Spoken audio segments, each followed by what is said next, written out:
you guys have been pretty much in these games until this weekend. I guess takes to the weekend and the 10 goals that Lake State was able to score.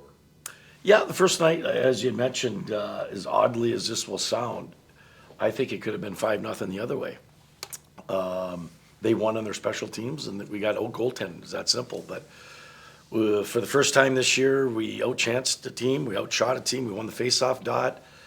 I think the scoring chances after 2 periods, grade A scoring chances, were 19-9 for us. And we weren't able to capitalize. So, again, I've been saying all year long, it's about the process, not the results. And for us, first time out shooting, chancing teams a positive. And for the most part, I think our PK's been good. Our goaltending's been really good.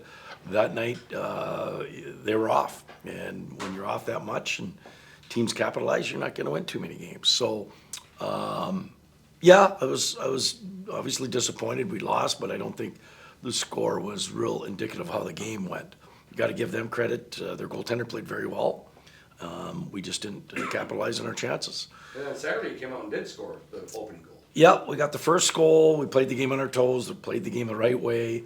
We scored like we were talking about, just creating a little bit more chaos in front of the net. And I think we scored in the first 4 minutes. I thought we controlled the play. But I think what happens there, guys, you have an experienced team and you find a way to extend the lead. And then they scored 2 the last 3 minutes. One was off a bad turnover where we had an offensive zone face-off. We give up a breakaway. Then we have a D zone face-off. We have blown coverage and they scored. It's 2-0, 2-1. And I don't think that happens to experienced teams. I think you want to go in after the first period feeling good about your 1-goal lead, knowing that you started the game the right way. Unfortunately, that didn't happen for us.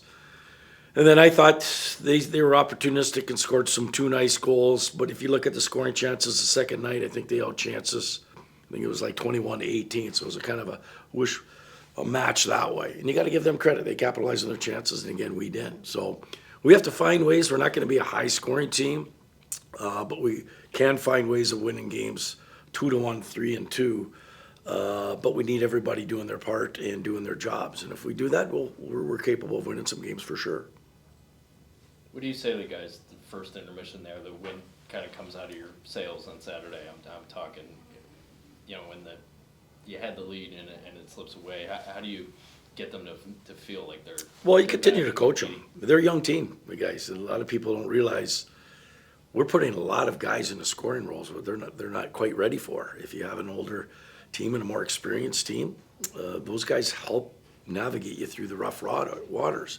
And for us, our lack of detail in those 2 plays, that's what it came down to. Our attention to detail is the difference of your mindset going into the second period. But those are growing pains that we're going to go through. I know people around here might get tired of that, but that's the essence of who we are at this time because of the circumstances, what happened this summer and whatnot. So take our time, continue to get better. We are taking steps forward. The guys they love it here. I keep saying that. They come to work every day. You can see their smile on their faces. They're having fun. Are they disappointed and get frustrated that we could have won a game or 2? Yeah, but that's part of maturing as a team, and that's part of the growing pains for sure. I'll just get us through this week now. I mean, obviously, Lake State's pretty good. Now you step up a bit. Yeah, I mean, we don't want to get too far ahead, but it's going to be this way every game. It just is. We told the guys that. Every game is going to be a challenge, and we have to be at our best, but we have to learn through it as well. And now we're going on the road against a very good opponent. Mankato's been really good the last 10 years, and we're traveling on the road.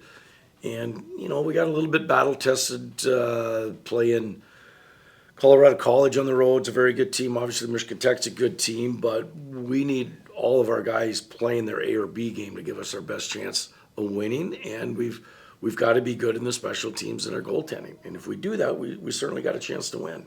And maybe it's Friday night. Our focus is getting better in a couple different areas this week.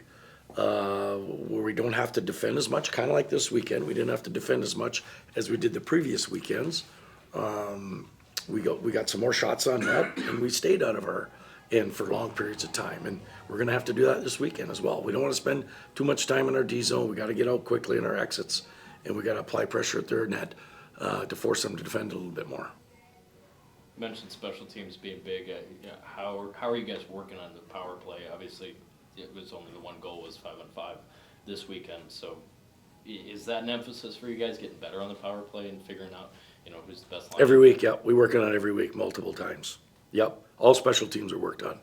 And again, those are the great questions, guys, but we have we have freshmen, sophomores that are put in big scoring roles and big minutes that they're not quite ready for, or they haven't even played up until this point.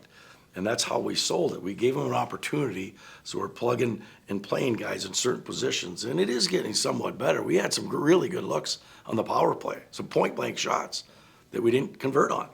Well, an experienced team or a bona fide goal scorer is going to put those in. And the same thing on the PK. We've been very good, except maybe for one game.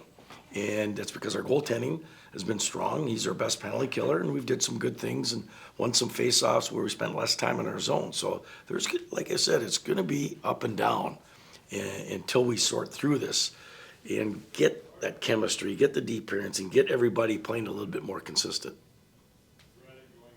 Is it getting guys in front of the goaltender? Is it better accuracy on the shot? Is it deflections? Well, I guess, what are some things that you're looking for specifically out of the special teams power play? Just finishing plays off. Yep. And I mean, if you guys were there that weekend, we had like 3 or 4 really, really good looks that we didn't capitalize. And sometimes maybe, I don't think we're gripping the sticks. People go, you're pressing. No, you're not. If you're gripping the sticks, you're not getting chances or those good looks. So the puck movement's been good. We have been talking about getting a little bit more traffic in front. Like we got the first goal on Saturday night. We got to do that on the power play as well. But those are things we point out on video every single week. We work on it. We work on our net fronts, and we work on puck movement. And some guys have a better ability to one-time pucks than others. And if you have a guy that can truly one-time a puck, that's going to increase your shooting percentage and scoring. So we work on that. We talk about it every single day, guys. And all we can do is continue to get the looks, and sooner or later they start falling in for us. What would a win do for this group this weekend, confidence-wise? And again, I think we've gotten their heads, obviously, yes, they would be real confident, feel good about themselves.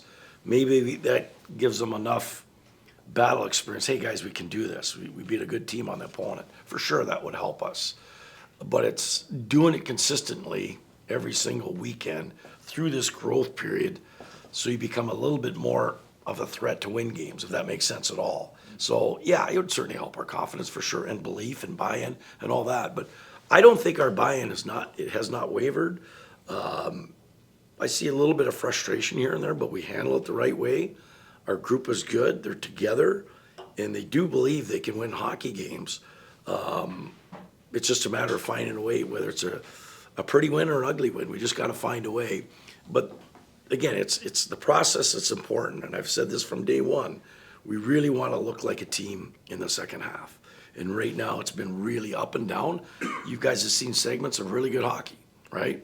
And I get people emailing me quite a bit. They love our work. We work hard, we compete hard, but we don't always get the results that we want. And they see us getting better every single weekend. But then there's the odd fans. Okay, is this team ever going to win? Yeah, I mean, again, it's about getting better every single game and every single practice throughout the week. And I do believe we are.